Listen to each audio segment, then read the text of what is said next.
7h36 sur la première, ce sera ce jeudi à l'occasion, ça ne s'invente pas, de la fête de Noël, qu'après 16 ans passés à la tête de l'EPFL, Patrick Ebichère passera le témoin à son successeur Martin Fetterli.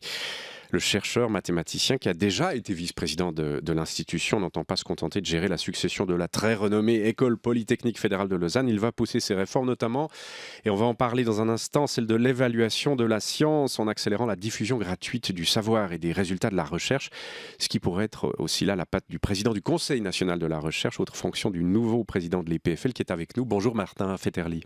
Bonjour. Merci beaucoup d'être notre invité jusqu'à 8h. On va aborder vos projets, essayer de voir quelle sera votre patte à la tête de l'EPFL. Mais première question que j'ai envie de vous poser, elle est personnelle. Succéder à Patrick Ebichère, dont on a lu, entendu qu'il avait révolutionné l'EPFL et même au-delà, révolutionné l'arc lémanique, la Suisse romande, que sais-je encore. Et dans quel état d'esprit êtes-vous d'ici 3-4 jours, vous allez lui succéder? Est-ce qu'il y a un peu d'appréhension quand même?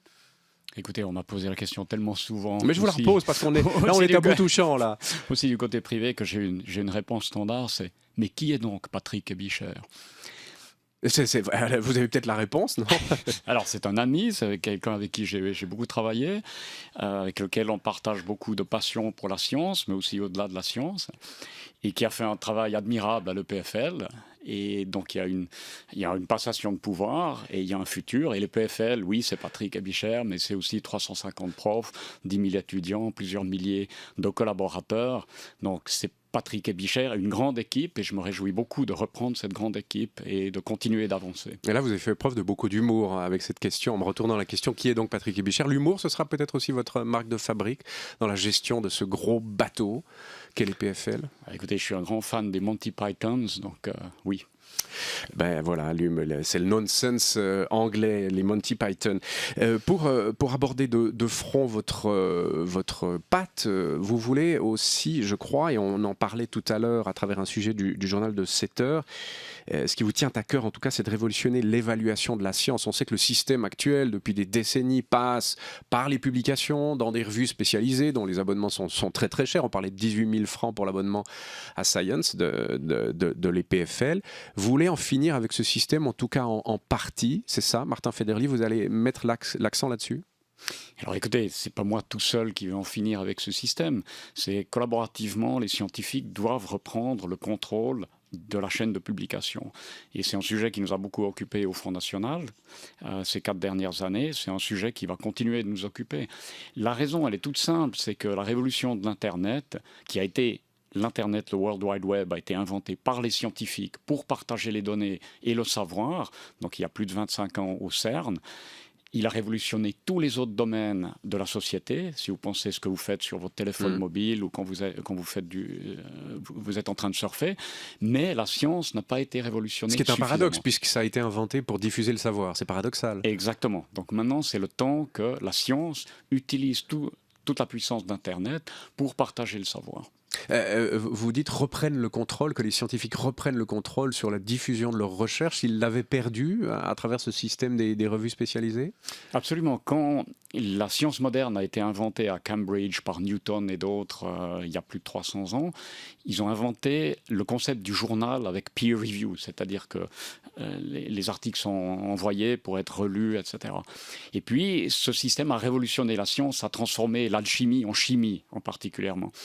Et maintenant, on est arrivé à un stade où la diffusion des savoirs, qui était tenue par des communautés scientifiques, tout à coup est tenue par des entreprises privées dont le premier but, c'est de faire des marges, ce qu'on peut comprendre pour les entreprises privées.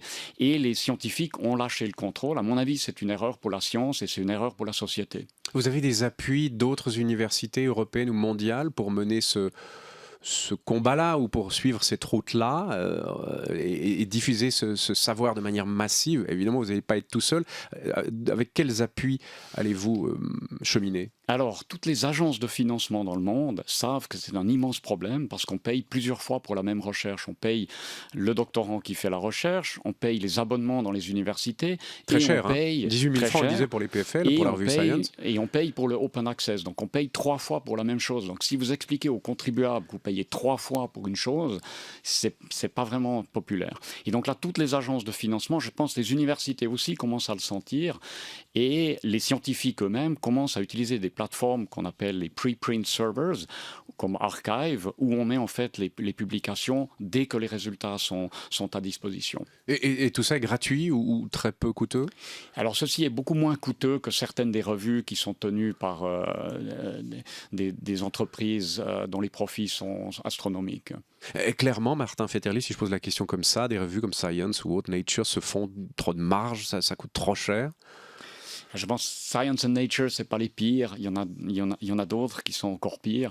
Je pense que tant qu'il y a une valeur ajoutée qui est apportée, et les grands journaux comme Science and Nature ont évidemment une valeur ajoutée, il est nécessaire de parler de coûts de publication. Mais après, on parle de plein d'autres journaux, en fait, qui sont beaucoup moins visibles et qui sont extrêmement chers et qui ont un monopole sur un certain domaine de la science. Et ça, à mon avis, c'est un scandale. Le fait que les chercheurs mettent directement en ligne leurs résultats avant publication, est-ce que ça risque pas de réduire la rigueur de l'évaluation qu'on a dans une revue scientifique? Alors, l'évaluation dans une revue scientifique, typiquement, c'est 3 peers qui font une relecture plus ou moins bonne et qui font des commentaires et après on fait des révisions. Si vous mettez le preprint sur Archive, vous avez potentiellement des douzaines, voire des centaines de chercheurs qui vont regarder, qui vont commencer à couper les cheveux en 4 et en fait à faire avancer la maturation du résultat beaucoup plus rapidement. Donc pour vous, il n'y aura pas de perte de rigueur, au contraire, il y en aura même peut-être plus qu'avant avec ce système. Alors, si vous voulez, ça va séparer l'ivraie du bon grain. C'est-à-dire, il y aura beaucoup de bruit, mais ça, c'est déjà le cas maintenant. Il y a beaucoup de journaux de mauvaise qualité qui publient pratiquement n'importe quoi parce que les chercheurs payent pour être publiés. Et donc, une fois que c'est in the open sur l'Internet, sur le World Wide Web, je pense que la transparence est telle que les bons résultats vont survivre et les mauvais résultats vont disparaître. Et pour le grand public que nous sommes, au fond, si ces recherches sont mises comme ça dans des systèmes ouverts, en open data, est-ce que ça va toucher un peu plus le grand public? Est-ce que c'est aussi ça l'idée de la diffusion du savoir et de la recherche? Parce qu'évidemment, peu de gens autour de nous sont abonnés à des revues scientifiques. Est-ce que c'est aussi ça l'intention de diffuser dans le grand public pour autant qu'ils puissent comprendre le résultat de ces recherches? Alors je pense que c'est la responsabilité des chercheurs de mettre à disposition leurs résultats pour qu'ils aient un impact, pour faire avancer la science et faire avancer et résoudre les problèmes de la société. Et je pense que là, le public va voir que c'est plus efficace, ça a plus d'impact et que c'est un meilleur investissement de l'argent du contribuable. À l'EPFL, quand vous parlez avec vos collègues, avec les chercheurs, ils sont d'accord, ils vont prendre ce cap? Alors à l'EPFL, nous avons déjà nos publications en ligne avec un service qu'on a depuis bien une dizaine d'années qui s'appelle InfoScience. Notre bibliothèque est très en avance sur ça. Il y a un certain nombre de chercheurs qui sont sur la même longueur d'onde et ça va être à moi et à mon équipe de persuader que c'est la bonne façon de faire la science et en fait de faire reluire l'image d'EPFL de façon plus générale. Question très générale là, pour le coup, Martin Fetterly, est-ce qu'une bonne science coûte forcément très très cher? On a l'impression qu'on nous le dit souvent, et d'ailleurs, durant ces 16 dernières années, Patrick Ebicher a levé, j'ai le chiffre sous les yeux, pas moins d'1 milliard de fonds privés pour accélérer le développement de l'EPFL. Est-ce que vous allez forcément devoir poursuivre sur cette lancée-là et encore accentuer ce chemin vers le PPP, le partenariat public-privé? Ça va être votre cap, ça va être votre marque de fabrique aussi, Martin Fetterly, ça? Alors, on va continuer sur cette lancée parce qu'effectivement, la science est chère et on ne peut pas s'arrêter. Maintenant, il faut garder les choses en perspective. Une grande partie du budget de l'EPFL, c'est le budget de base qui vient de la Confédération, plus des fonds qu'on va chercher au Fonds national de la recherche scientifique, par exemple, ou bien à l'Union européenne, qui sont aussi des fonds qui sont des fonds publics. Et donc, on a une partie, une marge, qui sont les fonds privés, où il y a encore un potentiel de développement, que ce soit dans la philanthropie, que ce soit dans l'interaction avec les industries. Mais le PPP, qui était très cher à Patrick Ebichère, ça a vraiment été à lui, alors pour le coup, sa marque de fabrique. Est-ce que vous allez encore accentuer le partenariat public-privé ou un tout petit peu tirer le frein à main et, comme vous l'avez dit, peut-être revenir vers de l'argent de philanthropes ou vers de l'argent de fonds publics? Il ne faut jamais tirer le frein à main, ça c'est une mauvaise idée. Rééquilibrer les choses, on peut dire ça autrement. J'aime pas tellement ces termes parce qu'on a l'impression qu'ils sont hors d'un équilibre. Je pense qu'il faut continuer de travailler dur pour avoir les ressources qui nous permettent de nous développer. Vous dites, on a l'impression que c'était hors d'un équilibre, pas forcément moi qui le dis, mais le contrôle fédéral des finances qui a fait des reproches très clairs à M. Ebichère sur sa conduite budgétaire. Donc il y avait une perte d'équilibre là, en l'occurrence. Écoutez, je ne vais pas commenter sur le passé. En introduction, j'ai dit Patrick Ebichère est un ami. Je pense qu'il a fait un travail admirable. Je pense que là, il y a des gens qui coupent un peu les cheveux en quatre. Nous, on veut tourner la page, on veut aller de l'avant, regarder vers l'avant. Faire des choses comme le centre de congrès qui a été inauguré en 2014, ce genre de grand bâtiment dont certains disent que ça n'a rien à faire dans une université. Est-ce que vous avez l'envie d'être encore un bâtisseur à l'EPFL? Parce qu'il y a eu beaucoup de bâtiments construits ces 15 dernières années. Est-ce que vous allez être un bâtisseur, Martin Fetterly? Alors d'abord, il faut reconnaître que le campus de l'EPFL est extrêmement attractif, entre autres à cause des bâtiments emblématiques comme le Rolex Learning Center ou maintenant Art Lab. C'est vraiment ça qui fait l'âme d'un campus. Quand vous voyez les grands campus américains, il y a toujours des super bâtiments. Et ça, c'est une des grandes choses qui a été accomplie ces dernières années. Maintenant, il est vrai qu'on commence à manquer de place sur le campus de PFL. Donc, on va commencer à travailler... Là, on tirera un peu le frein à main, alors. Non, on travaille dans un environnement qui est un petit peu plus contraint au niveau des surfaces à bâtir. Mais je suis sûr qu'il y aura encore des bâtiments qui vont venir, il y a des bâtiments qu'il faut transformer, donc il faut continuer sur cette voie. Vous avez des rêves de bâtiments, de bâtiments marquants comme le Full Rolex Learning Center, vous l'avez dit, l'Art Lab qui a été inauguré d'ailleurs il y a quelques mois, qui est tout neuf. Vous avez des rêves de bâtiments sur le site, à l'endroit où c'est encore possible? Alors écoutez, il y a déjà un bâtiment qui nous permettra de faire nos interviews sur le campus de l'EPFL, puisque la RTS va venir sur le campus. Donc il y a certainement l'idée n'était pas parler de nous, mais à part ça... Donc il y a ce bâtiment-là, il y a potentiellement un bâtiment pour les étudiants, un student center. Donc là, il y a des discussions en cours parce qu'il faut continuer d'avancer. La transmission du savoir, alors on l'a dit à travers les canaux du web, ça vous allez mettre l'accent dessus. Et puis, comment dirais-je, les passerelles aussi sont très importantes. On sait qu'il y a beaucoup de startups qui sont créées à l'EPFL. Qu'en est-il du monde des entreprises, du monde des PME? Il y a eu cette fin de semaine le tout nouveau patron d'InnoSuisse, André Kudelski, directeur de l'entreprise du même nom, qui a lancé un appel pour un transfert plus marqué du savoir scientifique vers les entreprises. Comment avez-vous pris cet appel, Martin Fetterly? Est-ce que vous le comprenez comme moi? Il dit les PME suisses sont les oubliés? Alors écoutez, je connais très bien André Kudelski et je suis très content d'ailleurs qu'il reprenne InnoSuisse. Je suis sûr qu'il fera des grandes choses. Et c'est vrai que l'osmose entre la recherche de base, la recherche appliquée, l'innovation, les produits, ça c'est quelque chose qui est toujours un challenge. C'est un défi de tous les jours. Et personnellement, je suis assez proche de ça. Il y a un nombre de startups qui sont sorties de mon laboratoire. Donc j'ai une très grande sensibilité pour ça. Il n'y a pas une seule méthode pour le faire. Il n'y a pas un silver bullet, comme on dit. Il faut être très actif sur ce front. Et je suis sûr qu'avec InnoSuisse, avec nos partenaires historiques, on peut encore faire beaucoup de choses. Mais est-ce qu'on n'a pas un peu oublié ça, ce lien avec le monde de la PME ces 15 dernières années? Alors, je ne crois pas, parce qu'on a été actif sur ce front-là, on a été actif avec les grandes entreprises, avec les startups, avec le venture capital, et je pense que les PME, parfois, ne sont pas équipées à l'interne pour recevoir ce que nous on produit dans les laboratoires. Donc il faut chercher les passerelles, et en particulier au Fonds national, on a créé une nouvelle passerelle entre le Fonds national et la CTI, donc, qui est l'agence qui deviendra InnoSuisse. On a créé un nouveau programme qui s'appelle Bridge, donc le pont, pour effectivement permettre la recherche fondamentale d'aller plus facilement dans les applications, inclusivement les PME. Durant la période qui s'achève, les PFL s'est aussi beaucoup transformé. Il n'y a pas que les bâtiments, il y a tout simplement le nombre d'étudiants. Elle est passée de moins de 5 000 étudiants en 2000 à plus de 10 000 aujourd'hui, dont la moitié viennent de l'étranger. Là encore, vous allez accroître, c'est aussi un cap que vous allez suivre, accroître le nombre d'étudiants étrangers? Alors écoutez, je sais que c'est une question très sensible, mais en même temps, moi je suis à Berne où les entreprises et les politiques se plaignent qu'on a un manque de talent en Suisse, donc le fameux Fachkräftemangel que vous entendez d'économie suisse et d'autres associations. Et ma réponse, c'est qu'on amène du talent en Suisse, des étudiants qui sont triés sur le volet, dont beaucoup ensuite vont dans les entreprises suisses. Donc je ne vois pas où est le problème. Peut-être le problème, c'est que c'est le contribuable suisse qui passe à la caisse pour financer leur formation. Alors après, s'il y a retour sur investissement et qu'ils vont travailler dans les entreprises suisses, ça va, mais tous ne restent pas en Suisse. Le problème, je le verrai là, a priori. Alors écoutez, ça c'est le modèle que les Américains ont utilisé depuis la Deuxième Guerre mondiale. Ils laissent le reste du monde former les gens jusqu'au niveau des études doctorales. Les gens vont faire leur doctorat aux États-Unis, ensuite restent et on crée les startups de Silicon Valley.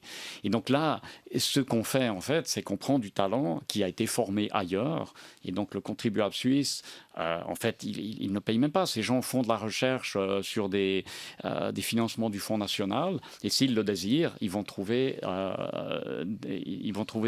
des places, par exemple dans le milieu des services financiers, etc., où on a besoin de ces spécialistes-là.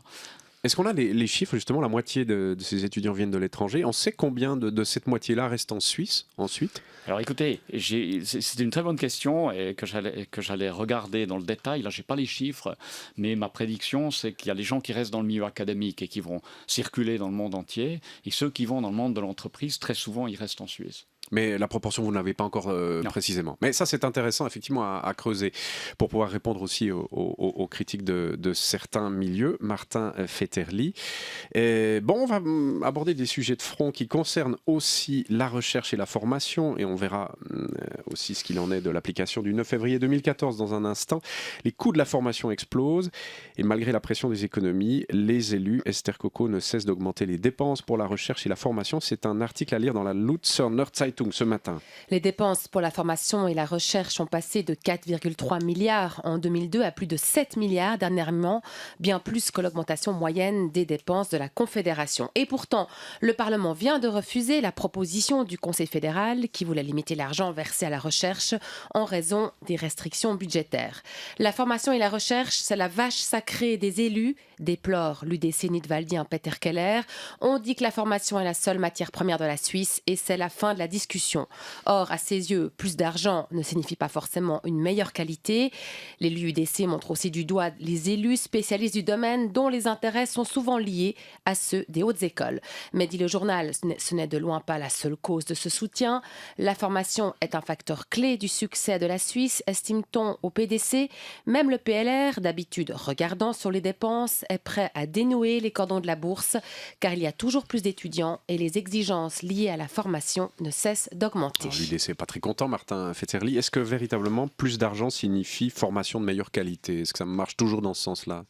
Alors ça ne marche pas forcément toujours dans ce sens-là, donc il faut veiller au grain. Tout à l'heure on a parlé de la recherche, la qualité de la recherche, la publication, et j'ai dit il faut qu'on soit sûr que l'argent du contribuable soit bien investi. Et dans la formation c'est exactement la même question, mais on n'a pas le choix de ne pas investir dans la formation. On parle de la révolution 4.0, de la digitalisation, on a besoin de former les gens pour qu'au 21e siècle, ils puissent avoir les jobs, les emplois du futur.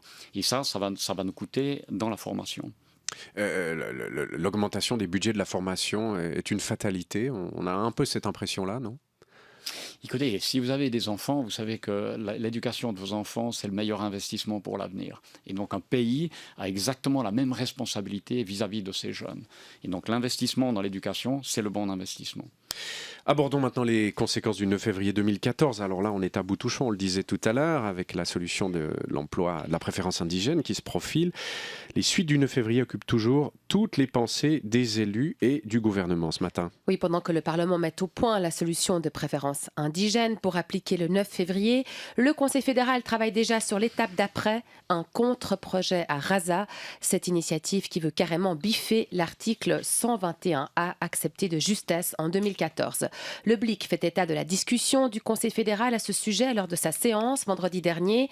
Simonetta Sommaruga prévoit une stratégie offensive avec plusieurs variantes possibles, comme l'idée de prolonger l'article 121A d'un paragraphe qui précise que la Suisse peut maîtriser l'immigration des citoyens de l'Union européenne, mais dans le respect des bilatérales. Mais pour l'heure, seuls Alain Berset et Didier Burkhalter seraient d'accord avec la ministre de Justice et Police.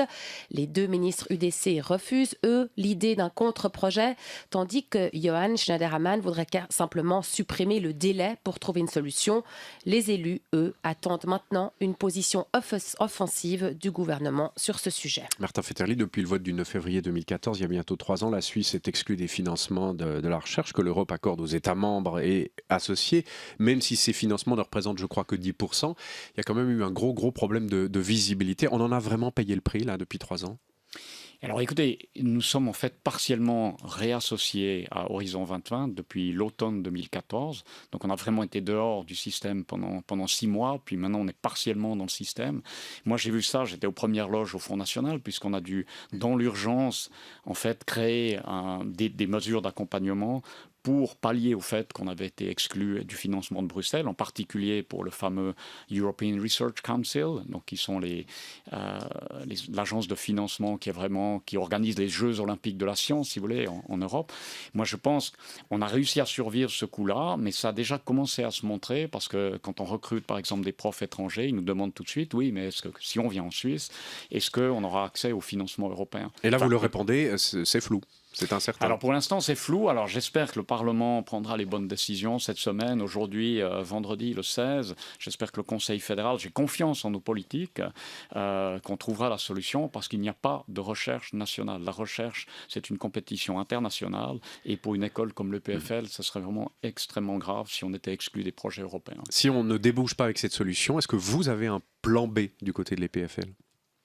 Alors, il y a un plan B qui se discute dans le milieu, pas juste à l'EPFL, mais qui se discute à Berne, mais que j'aimerais pas discuter à l'antenne. Ah, c'est dommage, on aurait bien aimé vous entendre. Mais il y a un plan B qui se discute dans les milieux académiques en Suisse. Vous nous bien dites, sûr, il faudra bien survivre. Mais moi, je suis optimiste. Vous voulez pas nous en dire un tout petit peu plus, là, Martin Fetterli? Je vais vous dire que je suis extrêmement optimiste et que j'ai confiance dans nos élus, qui sont des gens intelligents et qui vont choisir une solution pragmatique pour nous sortir de cette ornière. Enfin, l'info, c'est qu'il y a un plan B qui se discute. Voilà, on va essayer de savoir quel est ce plan B.